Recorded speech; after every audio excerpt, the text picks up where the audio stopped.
यांचाच प्रस्ताव आहे आणि त्यामुळे हो, पण त्याच्या आधी प्रस्ताव असा आहे की महाराष्ट्र विधानसभेने संमत केलेले सन 2026चे विधानसभा विधेयक क्रमांक 2 महाराष्ट्र जिल्हा परिषद व पंचायत समित्या सुधारणा विधेयक विचारात घ्यावे. आता बोला प्रभारी सदस्य शशिकांत शिंदे. सभापती महोदय, विधेयक क्रमांक 2 महाराष्ट्र जिल्हा परिषद पंचायत समितीच्या अधिनियम 1961 यात आणखी सुधारणा करण्याच्या संदर्भातलं विधेयक या ठिकाणी मांडण्यात आलेलं आहे. म्हणजे सरकार बहुमतावर आल्यानंतर काय होतं याची प्रचिती इथं पाहायला मिळते. विधिमंडळामध्ये बहुमतावर आपण मंजूर केलेला आहे, विधान परिषदेमध्ये सुद्धा मंजूर करा. खरं म्हटलं तर लोकशाही आणि हुकुमशाही, लोकशाहीच्या माध्यमातून या असलेल्या प्रक्रिया चालू राहाव्या, निकोप निवडणुका व्हाव्या ही अपेक्षा निश्चितपणाने सर्वांची आहे. पूर्वीचे नियम आहे, प्रथा आहे, परंपरा. मंत्री महोदयांनी या ठिकाणी खुलासा केला की कायद्यात रूपांतर करण्याची गरज का बसली. मला वाटतं पूर्वीच्या कायद्यात आणि आत्ताच्या कायद्यामध्ये बदल करण्याचा अधिकार हा कोर्टापेक्षा आम्ही श्रेष्ठ आहोत अशा प्रकारचा निर्णय घेण्याची प्रक्रिया ह्या बिलात तुम्हाला पाहायला मिळते. आणि मला वाटतं की ही चर्चा करत असताना बरंच त्यांनी उदाहरणं सांगितली असतील. मग मला वाटतं की मध्यंतरीच्या काळामध्ये निवडणुका घेत असताना अगोदर निवडणुका वेळेवर झाल्या नाही, 2-2, 3-3 वर्ष, 6-6 वर्ष, 8-8 वर्ष निवडणुका झाल्या नाही. माझा आजही आरोप आहे की ते निवडणुका न घेण्याचं कारण असं होतं की परत सत्ता यावी आणि सत्ता येण्याच्या संदर्भामध्ये जर निवडणुका झाल्या तर समोरच्या पक्षाला कार्यकर्ते मिळतात, पक्ष उभा राहतो, उमेदवार विजयी झाला नाही झाला तरी तो त्या असलेल्या पक्षाची एकनिष्ठ राहतो. लोकसभा विधानसभेच्या निवडणुकीला महानगरपालिका, नगरपंचायत, जिल्हा परिषद, पंचायत समिती या सगळ्या निवडणुका पुढे गेल्या. त्याचं कारण असं होतं की तांत्रिक मुद्दा नव्हता. तो निवडणुकीचा निकाल त्यावेळेला लागला होता, तो निवडणुकीचा निकाल आज लागला आणि नंतर निवडणुका घेतल्या. तशाच निवडणुका त्यावेळेला सुद्धा निर्णयाप्रमाणे होऊ शकत होत्या. आरक्षण असेल वगैरे बाकीच्या सगळ्या मुद्द्यावर चर्चा झाली. परंतु मला सांगावं लागतं की राज्य सरकारच्या मनामध्ये जे घडतं तेच अंमलबजावणी करावा अशा प्रकारचा निर्णय कदाचित, माझं चुकीचं मत असेल, मी कोर्टावर विश्वास ठेवतो, पण कदाचित कोर्टाच्या असलेल्या निर्णयात होतो का. आता अशी शंका येत असताना कोर्टाचाच अधिकार आता काढूनच घेतला पाहिजे, कोर्टाला कशाला आपण करायचं अशा प्रकारचा हा बिलामधून या ठिकाणी सुतवाचित आहे. सभापती महोदय, मला सांगावंसं वाटतं की गेल्या काही वर्ष जर त्यांनी निवडणुका अगोदर घेतल्या तर कदाचित लोकसभा विधानसभेचा निवडणूक काही प्रमाणामध्ये बदल वेगळ्या पद्धतीने लागला असता, परंतु आपण लांबवला. आणि आता ह्या निवडणुका कोर्टाने सांगितल्या की इतक्या दिवसाच्या आत तुम्हाला घ्याव्या लागेल. त्यावेळेला तुम्ही निवडणुका घेतल्या नाही तर तुमच्याकडं इतक्या वर्ष प्रशासक म्हणून तुम्ही चांगल्या पद्धतीने आबाद होतं ना. पंचायत समिती सभापती होता, ना जिल्हा परिषद सभापती अध्यक्ष होता, ना नगरपालिकेचा पंचायतीचा नगराध्यक्ष होता, महापौर नव्हते सगळे. आणि एका खांबी म्हणजे एकाने चालवायचा सर्व प्रशासन, मंत्रालयातून थेट प्रशासन. जर कोर्टाने सांगितलं नसतं तर गुलाबराव ह्या निवडणुका आत्ताही झाल्या नसत्या. कारण सरकारला हे नको होतं मध्ये कार्यरत करणारी मंडळी. पण असो, कोर्टाने सांगितल्यामुळे यांनी निवडणुका घेतल्या. पूर्वीची प्रथा होती की निवडणुकीची प्रक्रिया राबवली जायची, ती कमीत कमी 30 ते 40 दिवस असायची. आता ही निवडणुका घेण्यासाठी बंधन घातल्यानंतर ती प्रक्रिया राबवताना जो काही नियम निकष आहे मंत्री महोदय, त्यामध्ये म्हणजे फॉर्म कधी भरायचा, फॉर्म भरल्यानंतर हरकती कधी घ्यायच्या, हरकती घेतल्यानंतर त्याने अपिलात जायला, कोर्टामध्ये जायला, अपिलात जायला 4 दिवसाची मुदत होती, 3 दिवसाची ती दुर्दैवाने निवडणूक आयोगाने जो कार्यक्रम जाहीर केला. आज आमचं म्हणणं आहे की निवडणूक आयोग नक्की आणि कोर्ट आता निपक्षपणाने काम करतो का ह्याच्यावर पण शंका यायला लागलेली आहे.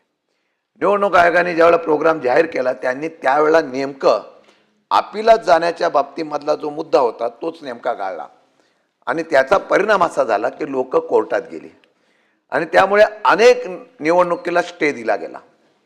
काही ठिकाणी ज्यांनी अपील केलं होतं, काही हरकती घेतल्या होत्या, जात प्रमाणपत्र होते, उमेदवारीच्या वैधते होतं, या सर्व गोष्टीला अपीलात गेल्यानंतर तो कोर्टाने त्यामध्ये अनेक ठिकाणी स्टे दिल्यामुळे या निवडणुका एकत्रित घेण्याला कुठेतरी खंड पडला. अशा प्रकारची परिस्थिती निर्माण झाली. मग आपण घेतलेल्या निवडणूक आयोगाच्या अधिकाराला कुठेतरी आव्हान कोर्टातून होतं आणि कोर्ट आपल्यापेक्षा सुप्रीम होतो का, अशा प्रकारचा एक न्यूनगंड किंवा अशा प्रकारची एक मानसिकता झाली.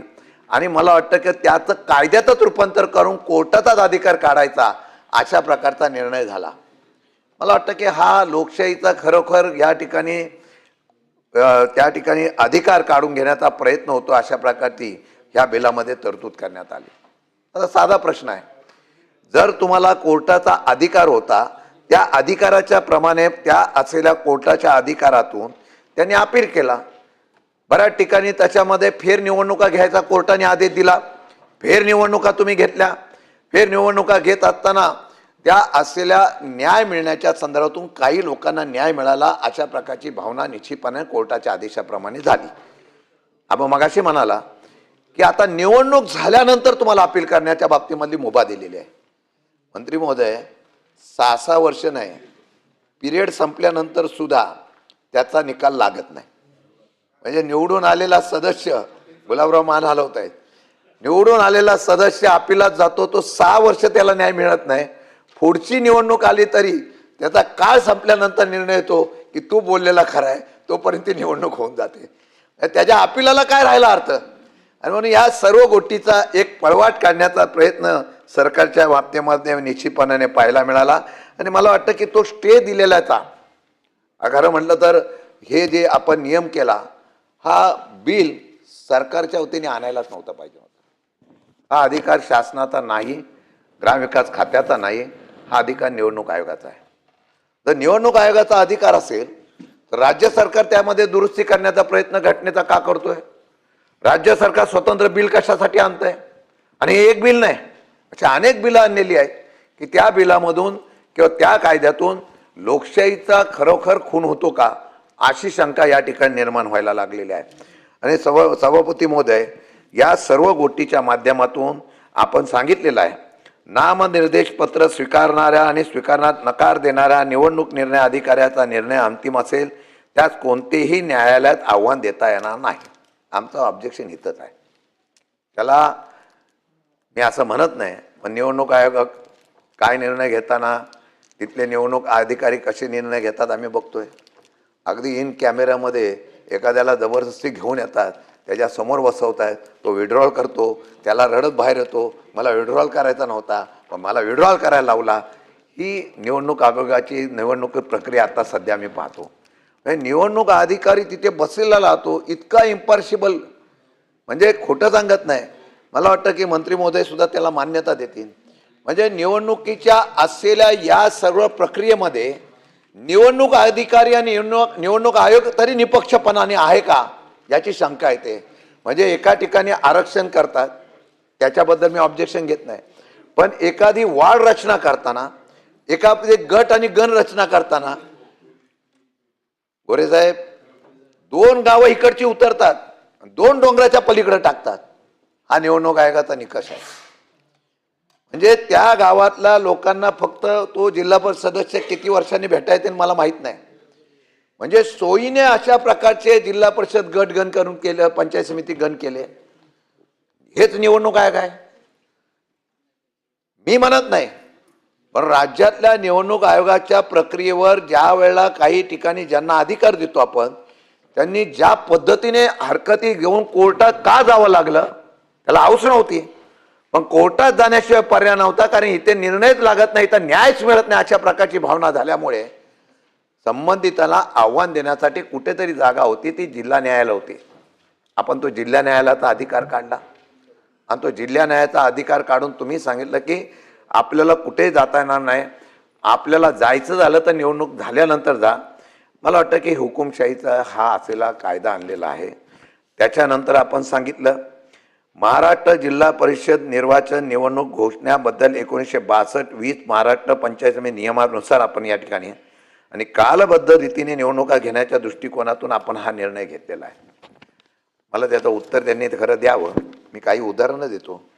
मंत्री महोदयांकडून अपेक्षा आहे मला की आपण अनेक कायदे केले. एक कायदा तुम्हाला मी सांगतो आणि उदाहरण पण देतो तिथं समोर. आपल्या एका कायद्यामध्ये आपण असं दिलं होतं की आपणच नियम केलेला आहे 2025 महाराष्ट्र अध्यादेश क्रमांक 3. त्यानंतर आपण दिलेला आहे वैधता प्रमाणपत्र सादर करण्याच्या बाबतीमधला अधिकार हा तुमचा आहे. हा तुम्ही सोयीने काढला अधिकारी.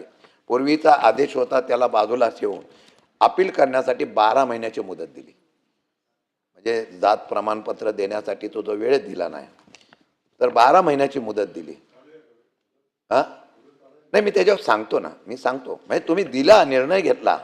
म्हणजे आपण काय करतो पूर्वीचा 6 महिन्याची होती 3 महिन्याची होती आता 12 महिन्याची केली. त्याला मुदतवाढ घेतात त्याच्यावर दुमत नाही कारण त्याला संधी दिली पाहिजे. कारण आता प्रमाणपत्र मिळण्यासाठी पण तुम्हाला माहिती आहे काय काय अडचणी आहे. म्हणजे इतकी रांग लागलेली असते निवडणुकीचा अर्ज भरेपर्यंत त्याला प्रमाणपत्र मिळत नाही.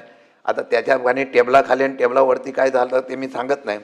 पण माझं म्हणणं असं आहे की तुम्ही एका बाजूला आदेश काढता एका बाजूला कायदा करता आणि दुसऱ्या बाजूला त्या कायद्याची अंमलबजावणी करत नाही. हे दुर्दैवाने आहे. मग कायद्याच्या चौकटीमध्ये जिल्हाधिकाऱ्याकडे त्याला तसे पहिला तो व्हिडिओकडे अर्ज अपील करतो तिथून तो निवडणूक अधिकाऱ्याकडे करतो नंतर तो जिल्हाधिकाऱ्याकडे करतो. जिल्हाधिकाऱ्याकडे केल्यानंतर तो कमिशनरकडे आयुक्त म्हणजे वरिष्ठ पातळीवर जातो कमिशनरकडे आणि कमिशनरकडे गेल्यानंतर वरती अपील करायचा ना असं तुम्ही नियम केला. मी तुम्हाला काही उदाहरणं सांगेल. आता तुमच्याकडे क्षेत्रमाहुलीचं एक उदाहरण आहे. क्षेत्रमाहुलीमध्ये तुम्ही 4 सदस्य आणि 1 जिल्हा सरपंचाला आपण 3 सदस्य आणि 1 सरपंचाला रद्द करण्यात आलं. त्याने अपील केलं नियमानुसार अपील केलं या कायद्यानुसार अपील केलं तरी सुद्धा त्याला तुम्ही अपात्र केलं. काय या कायद्याला करायचं आहे. म्हणजे सत्तेचा वापर कसा करावा हे जिवंत उदाहरण आम्ही तुम्हाला बघितलं. बरं आम्ही त्या ठिकाणी त्या असलेल्या नियमानुसार जनतेतून निवडून आलेल्या सरपंच आहेत जनतेतून निवडून आलेल्या लोकांनी निवडून दिलेल्या सदस्य आहे त्यांनी सांगितलं की मुदतीत आम्ही दिलं नाही परंतु या कायद्याप्रमाणे आम्ही मुदतीत आता अर्ज करतोय त्याचा आपण व्हॅलिडिटी द्यावे. 6 महिने झाले वर्ष झालं त्याचा निर्णय दिला नाही. त्याला अपात्र करून टाकलं आणि निर्णय दिला नाही. का प्रचंड दबाव. हे सध्या सगळे अधिकारी आणि कोर्टाला मी दोष देणार नाही पण सगळे एवढे दबावाखाली काम करतात की निर्णयच घेऊ शकत नाही. मग काय करताय हे तुम्ही नियम आणि हे कायदे करून करणार काय. आत्ता सुद्धा आयुक्ताकडे प्रकरण पडलाय आपण तर दिला नाही निर्णय. आता तो तुमच्याकडे अर्ज येईल पर्यंत मला वाटतं तोपर्यंत त्यांची पण मुदत संपून जाणार. अजून सुद्धा आयुक्ताकडे तो अर्ज पडलेला असताना सभापती महोदय त्यांचा निर्णय झाला नाही. दुसरं प्रकरण सांगतो. खेड ग्रामपंचायत आहे. मी माझ्या इकडचे 2 सांगतो. अशी बरेच राज्यामध्ये प्रकरणं घडलेली आहे. तिथे तुमच्या नियमानुसार एखाद्या ठिकाणी सरपंच त्या ठिकाणी किंवा ग्रामसेवक मंत्री महोदय या असलेल्या भ्रष्टाचारामध्ये सापडला की त्याला ताबडतोब कारवाई करण्याची तुमची कायद्याची प्रोव्हिजन आहे. त्यामध्ये अधिनियम 54 प्रमाणे तुम्ही तरतूद केलेली आहे. हा तुमचा आदेश आहे याचा. आता त्याला सीओ पासून सगळ्यांनी सांगितलं की हे खरं आहे याच्यामध्ये तो भ्रष्टाचारात अडकलेला आहे. हे सीओचा रिपोर्ट गेलेला असताना सुद्धा अजून सुद्धा त्याच्यावर कारवाई झाली नाही. आता त्याचा पिरियड संपेल परत त्याच्यावर कारवाई कधी होणार. म्हणजे भ्रष्टाचार केलेलं सिद्ध सगळं सापडलंय. सीओचा रिपोर्ट गेला तरी गेले वर्ष 1.5 वर्ष त्याच्यावर कारवाई नाही. अर्थ मला असा सांगायचा आहे मग तुम्ही कायदे कशाला बनवता. तुम्ही एवढा सत्तेचा वापर जोरदारपणे करताय यासाठी कायदा बनवण्याची गरजच काय. त्यापेक्षा तुम्ही डायरेक्ट आदेश काढत जा. आता काही दिवसांनी तसंच होणार आहे. आपल्याला जर तुम्ही एखाद्या वेळा नियम करता एखाद्या वेळा कायदा करता त्या कायद्याच्या प्रोव्हिजनप्रमाणे सर्वांना समान न्याय दिला पाहिजे. परंतु तो समान न्याय न देता तो आपला नाही म्हणून कारवाई करण्यासाठी विलंब करा. कारवाईच करू नका अशा सांगितल्यानंतर IAS असलेले ऑफिसर सुद्धा मग तो निर्णय घेण्यासाठी प्रलंबित करताय. हे दुर्दैवाने मला इथं सांगावं लागतं. कुठे आहे तुमची लोकशाही. कुठे आहे तुमचा न्याय. म्हणून तुम्ही ज्यावेळेला काही कायदे घेऊन येताना त्याला टाइम बाइंडिंग ठेवा. आणि तुम्ही इथं ठेवलेलं आहे टाइम बाइंडिंग, तरी सुद्धा होत नाही. किती दिवसामध्ये निर्णय दिला पाहिजे, किती दिवसामध्ये त्याचा निर्णयाचा अपील झालं पाहिजे. मग तुम्ही एकदा हा जसा कायदा करता तसा अपिलाचा कायदा जिल्हाधिकारी स्तरावर किंवा सीओ स्तरावर ठेवा ना. आणि त्याला जर चॅलेंज करून दिलं तर तुमच्याकडे अपील केल्यानंतर इतक्या दिवसात त्याचा निर्णय लावू, हे तरी धाडस दाखवा ना. तुम्ही ते दाखवत नाही.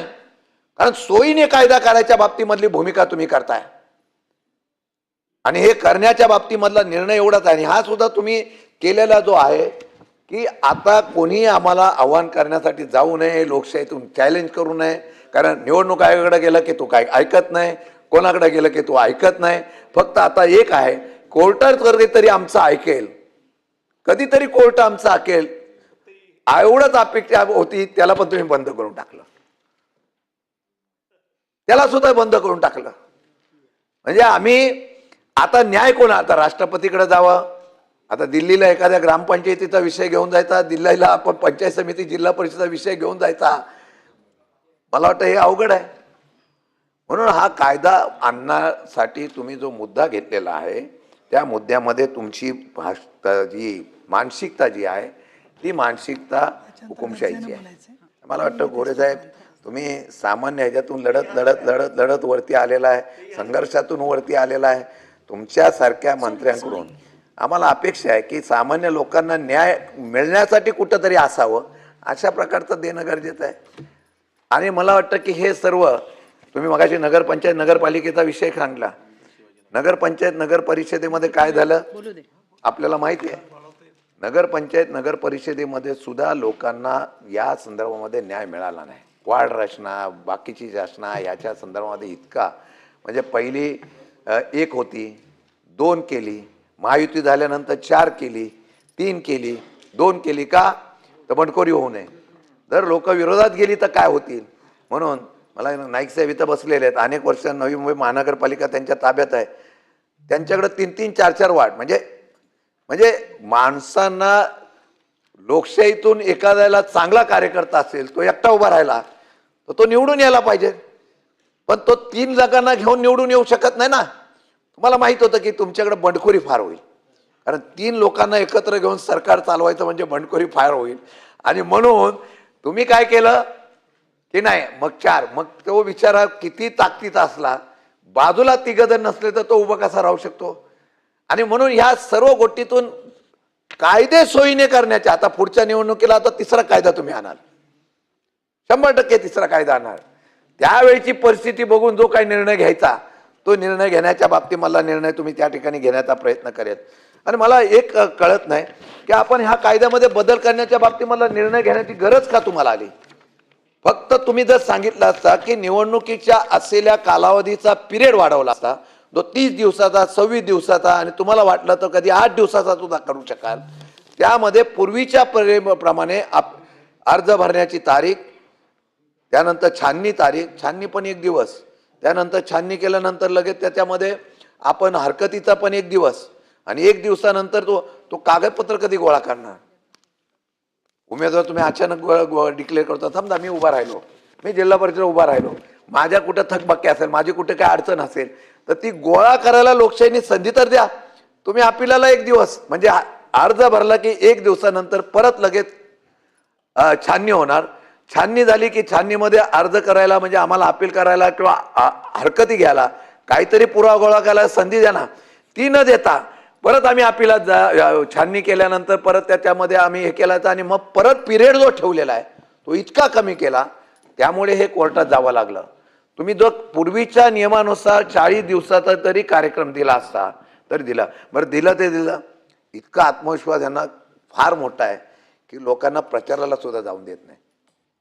8 दिवसामध्ये प्रचार करायचा, म्हणजे 8 दिवसामध्ये खर्च कमी. हे बाकी झालं की या निवडणुकीला दिवस कमी दिल्यामुळे उमेदवारांचा खर्च कमी झाला अशी चर्चा आहे. म्हणजे ज्यांच्याकडे होता त्यामुळे मला वाटतं सरकारला वाटलं असेल किंवा सत्तेमधल्या असलेल्या लोकांना वाटलं असेल बरेच पैसे खर्च करावे लागतात, त्यामुळे पिरियड कमी करावा. 8 दिवसामध्ये मग पिरियड कमी झाला तर आपल्या सत्तेमधल्या असलेल्या लोकांना ही प्रथा आम्ही नाही पाडली. पूर्वी निवडणुका कशा व्हायच्या?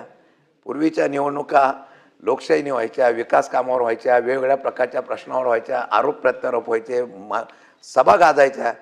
हल्ली सभाच होत नाही. हल्ली सभा होत नाही म्हणजे 8 दिवसामध्ये राज्याचा नेता कुठे कुठे फिरेल.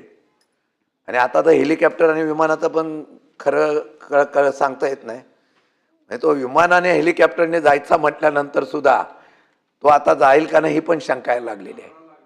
हा हा ना, नाही नाही, काय काय पक्षाचा खर्च जर दाखवला ना दादा, म्हणजे तो खर्च आता कोणी निवडणूक आयोगाला मागितला नाही, पण एकेका पक्षाचे 5-5, 7-7 हेलिकॉप्टर बुक होते निवडणूक होईपर्यंत.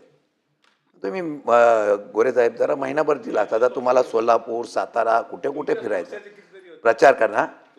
आमच्याकडे नव्हता. मी एकट्याने वापरला. तो पण काय वापरला माहिती आहे का? त्याचा खर्च दाखवतो वाटल्यास. तो पण आमच्याकडे असा होता की तुमच्याकडला शिल्लक राहिलेला शेवटचा. तो बरं झाला आता या ॲक्सिडेंटमध्ये त्या कंपनीमध्ये आमच्याकडे राखीव असलेला कोट्यामधला हेलिकॉप्टर, म्हणजे तो कोणच वापरत नाही, तो आमच्याकडे आला होता कोट्याला. तरी पण आम्ही प्रचाराला गेलो. पण माझं म्हणणं असं होतं की प्रचाराच्या संदर्भामध्ये वेळ मिळाला असता तर लोकांवर सरकारच्या वतीने मी कसं चांगलं काम केलं हे सांगण्याची वेळ आली असती, चांगल्या प्रकारचा प्रचार झाला असता. प्रचारच नव्हता. प्रचार करायची गरजच नाही, कारण निवडणुकीचा नवीन फंड आलेला आहे. जिंकायचं कसं ह्याचा नवीन अध्याय आलेल्यामुळे ह्या सगळ्या काही पिरियड 8 दिवसाचा ठेवला, 4 दिवसाचा ठेवला. 8 दिवसामध्ये अख्ख्या राज्यामध्ये माझ्याकडे जिल्हा परिषद, मला वाटतं 12 जिल्हा परिषद निवडणुका होत्या, तेवढ्या पंचायत समित्या होत्या, नगरपंचायत नगरपालिकेच्या निवडणुका तेवढ्याच होत्या. कुठे कुठे फिरले? कुठे नाही फिरता आलं, वेळच देता आलं नाही. आणि द्यायचा तरी कसा? या निवडणुकीला अख्ख्या विदर्भामध्ये नाही, पण बाकीच्या उर्वरित महाराष्ट्र वगैरे सगळी निवडणूक होत्या. सभापती महोदय, कारण निवडणुका घेत असताना त्यांना आत्मविश्वास होता. लाडक्या बहिणीचा परिणाम विधानसभेत लोकसभेला पाहायला मिळाला. विधानसभेला नंतरचा परिणाम बघितला तर आम्ही नाही म्हणत, सगळेच म्हणतात. म्हणून ते मगाशी म्हणाले गरजेचं आहे की खर्च कमी झाला.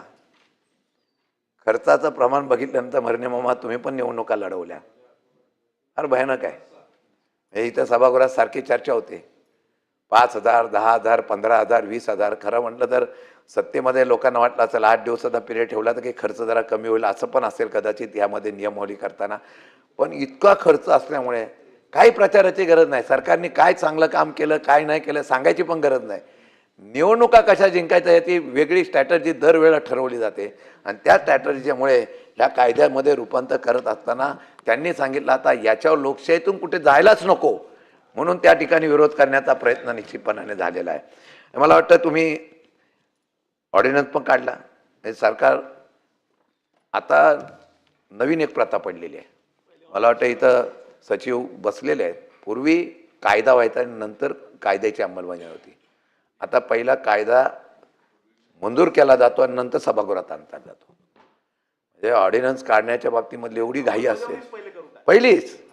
त्यांना माहिती आहे बहुमत आहे, पण जर आमच्याकडे बहुमत असतं ते धाडस झालं नसतं. बहुमत असल्यामुळे त्यांना धाडस असं आहे की हे बिल इथं रिजेक्टच होणार नाही आणि त्यामुळे ते ऑर्डिनन्स काढून टाकायचा. ऑर्डिनन्स काढण्याची आपण जर सभागृहात आम्हाला माहिती द्यावी आता की पहिलं बिल यायच्या अगोदर ऑर्डिनन्स काढलेली बिलं किती आलेली आहेत ते आम्हाला सभागृहात एकदा कळावं. आठवले साहेब आम्हाला कळून द्या एकदा किती ऑर्डिनन्स पहिले काढल्यानंतर कायद्यात किती रूपांतर झाले.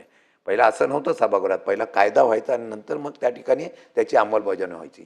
आता ही नवीन प्रथा आहे, नवीन परंपरा आहे. आणि मला वाटतं की हे ऑर्डिनन्स काढायच्या अगोदर या ठिकाणी आणि राज्यपालाला आपण लिहितो 6 महिन्यात मुदत संपाय गतिमान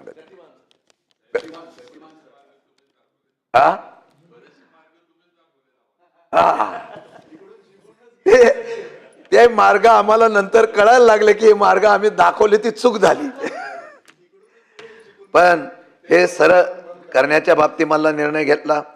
आता आपण सांगितलं विसर्जित जिल्हा परिषद जोपर्यंत चालू राहील तोपर्यंत उर्वरित कालावधी 6 महिन्यापेक्षा कमी असेल त्या बाबतीत कालावधीसाठी जिल्हा रचना करण्याकरता कन्वे कोणती. आता मध्ये तुम्ही एक आदेश काढला परवाच्या दिवशीच काढला. ग्रामपंचायतीचे सरपंच साहेब, तुम्हाला कधी कधी ही लोक अडचणीत आणते, जरा अधिकाऱ्यांशी अभ्यास करून निर्णय घ्या. ग्रामपंचायतीच्या सरपंचाचा तुम्ही निर्णय काढला की मुदत संपली तरी ग्रामपंचायतीचा जो सरपंच असेल तो पुढची निवडणूक होईपर्यंत तो कायम राहील. 6 महिने आणि 1 वर्षाचा पिरियड त्यांनी टाकला त्याच्यात. पण पूर्वी पण असे निर्णय झालेले आहेत. म्हणजे आता निवडणूक घ्यायचीच नाही अशासाठी काय होतो का हा शंका यायला लागली. उद्या नगरपालिका महानगरपालिकेचे महापौर सुद्धा निवडणूक होईपर्यंत त्यांना कायम ठेवण्याच्या बाबतीमधला निर्णय येतील. 6 महिन्याचा आणि 1 वर्षाचा कालावधी किती आम्हाला मग परत सांगतील की हा 6 महिने संपला तर परत 6 महिने पुढे वाढवून द्यायचा का. मला वाटतं की कोर्टाने सुद्धा तो रद्द करण्याच्या बाबतीमधला निर्णय घेतला आणि ह्या सरकारने जो निर्णय घेतला होता त्याला मागं घेण्याची नामुष्की सुद्धा तुम्हाला आली. कोर्टाने त्यामध्ये सांगितलं नाही घेतला का कोर्टाने सांगून सुद्धा केला नाही. हा आपण सांगा, आम्ही वाचलं ते बोलतो, आम्ही बोलतो. कदाचित उद्या असा नवीन ऑर्डिनन्स तुम्ही आणाल, कोर्टाने जरी घ्या असलेल्या आदेशाला सुद्धा कोर्टाने हस्तक्षेप करू नये असा सुद्धा तुम्ही निर्णय आणाल. ते काय सांगता येत नाही. हा आणू शकता.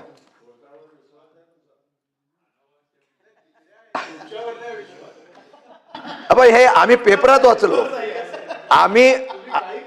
आम्ही पेपरात वाचलं की सरपंचाला जी काय प्रशासक म्हणून आपल्याकडे प्रशासक सुद्धा किती वर्ष ठेवले. आता सुद्धा प्रशासक आहे काही ग्रामपंचायतीवर. आपण आता प्रशासक सुद्धा ग्रामपंचायतीच्या निवडणुका मुदतीत होत होत्या, आता त्या सुद्धा होत नाही. त्यामध्ये त्यांना पण प्रशासक ठेवले. 1-1, 2-2, 3-3 वर्ष प्रशासक तिथं नेमलेले आहेत. आणि या प्रशासकाच्या बाबतीमध्ये आपण निर्णय घेतला की आता प्रशासक राहणार नाही, तो ग्रामपंचायतीचा सरपंच असेल, तो सरपंच पुढच्या 6 महिने त्याच्यावरती नाही अशा प्रकारचा तुम्ही प्रशासक म्हणून त्यांना नियुक्ती केली. त्याला कोर्टाने स्टे दिला असेल, आपण खुलासा करावा. माझं कदाचित चुका असेल, परंतु वेगवेगळ्या प्रकारचं न्यायालयामध्ये आपण आव्हान न देऊ म्हणून तुम्ही त्याप्रमाणे निर्णय घेण्याच्या बाबतीत मला निर्णय घेतला. मला वाटतं की आपण ह्या सर्व गोष्टीच्या बाबतीमध्ये निर्णय घेत असताना राज्यपालांना सुद्धा किती ऑर्डिनन्सवर सह्या कराव्या लागतात खरं विचारायला पाहिजे. मी त्या दिवशी बोललो, त्यांच्या नावामध्ये आचार्य आहे, देववर व्रत आहे, त्या देवाला तरी निदान ह्या सह्या करण्याच्या संदर्भात सांगू नका. चुकीचे निर्णय, चुकीचे लोकशाहीला हा सरळ सरळ धोका आहे. लोकशाहीच्या माध्यमातून जर कोणाला अर्ज, त्याला कोणी अपील, त्याने कोर्टात न्याय मागू नये अशा प्रकारचा निर्णय घेण्याच्या बाबतीत मला निर्णय घेत असाल तर मला वाटतं या ठिकाणी आपलं चुकीचं आहे असं माझं म्हणणं आहे. म्हणून हे तुमचे निर्णय, तुमचे सगळे या आहे. खरं म्हटलं तर कायदा झाला तर त्याची अंमलबजावणी करा. मी 2 ग्रामपंचायत सांगितल्या, अशा बऱ्याच ग्रामपंचायती आहेत. आपण माहिती घ्या कुठे कुठे अशा प्रकारचे अपील आहेत, त्याला किती दिवस लागले, किती वर्ष लागले, काय करताय, ह्या सर्व गोष्टीचा आढावा घेणं गरजेचं असल्यामुळे मला वाटतं की आपण या असलेल्या बिलाला हा मी विरोध करतोय. या बिलाच्या संदर्भामध्ये जे काही आपण एक हुकुमशाही आणण्याचा प्रयत्न होतो, आणि हुकुमशाही फार काळ चालत नसते. आपण या जगाचा, देशाचा सगळा आणि पूर्वीचा इतिहास बघितला, ज्यांनी ज्यांनी हुकुमशाही केली ते सगळे संपले.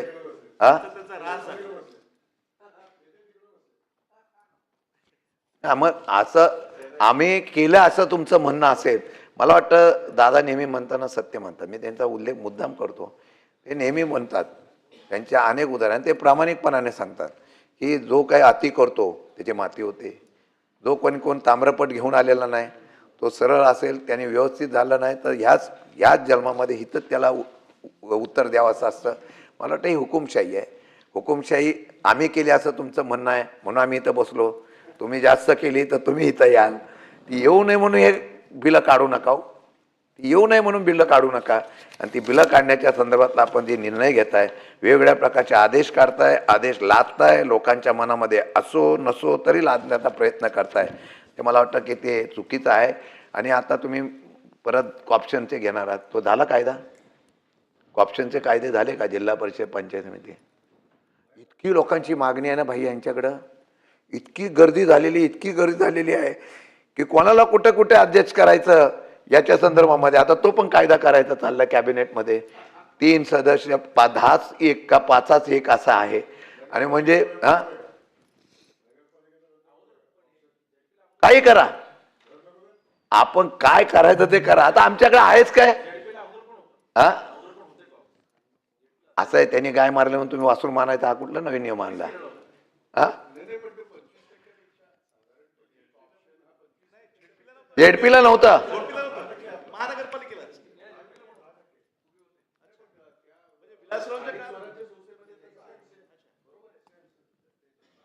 त्यांनी आता ते पण करायचा निर्णय घेतलेला आहे. म्हणजे अजून काय रोज निघेल. पण एक माझी विनंती आहे, नियमानुसार आपण ऑर्डिनन्स काढण्यापेक्षा सभागृहात चर्चा होऊन देऊ.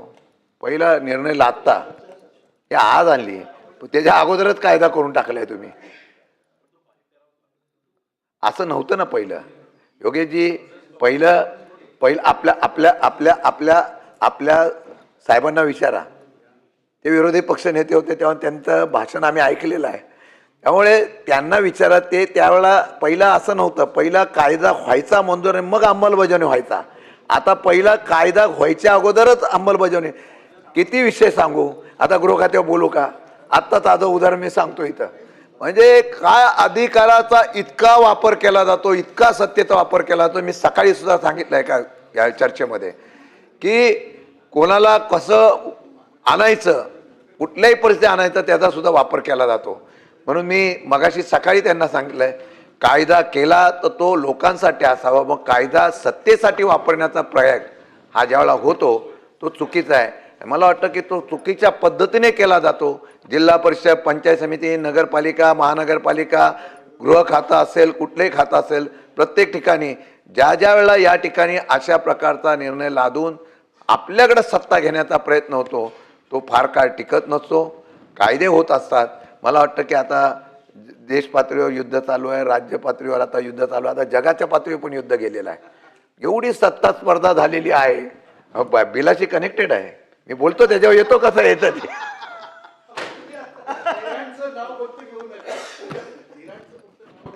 नाही नाही नाही नाही, मी हुकुमशाहीचं सांगतोय. हा, हुकुमशाही कशा पद्धतीने जगाव का अशांतता आली? सत्ता स्पर्धा, बाकी काय नाही. राज्यात पण ती सत्ता स्पर्धा आहे. जगामध्ये ही सत्ता स्पर्धा का निर्माण झाली? मी मोठा का, मी शक्तिशाली का, हे दाखवण्यासाठी स्पर्धा झाली. त्यातून मग बंधनं, त्यातून कायदे, त्यातून जबरदस्ती हे करण्याचा प्रयत्न झाला. तोच प्रकार आता देशात आला, तोच प्रकार आता राज्यात आला. देशात सुद्धा असंच आहे. कुठे नियमाने चाललंय, कुठे लोकशाहीने चाललंय, अजिबात चाललेलं नाही, अजिबात चाललेलं नाही. परंतु तोच प्रकार आता खाली राज्यामध्ये गुरवला जातोय. राज्यामध्ये सुद्धा कधीतरी सामान्य माणसाचा अधिकार जो आहे तो तरी जिवंत राहून द्या. काही दिवसांनी तुम्ही एवढं पण करा, मतदानाचा सुद्धा अधिकार काढून घ्याल. घेतलेलाच आहे म्हणा, त्याच्यावर शंका आहे आमची अजून ईव्हीएम मशीनवर. हा, बरोबर आहे. आता मंत्री महोदय याच्यावर आपण सविस्तर चर्चा करू. आपल्याला पण माहिती आहे, म्हणजे या मतदारसंघाची नावं उचलायची आणि त्या मतदारसंघात टाकायची.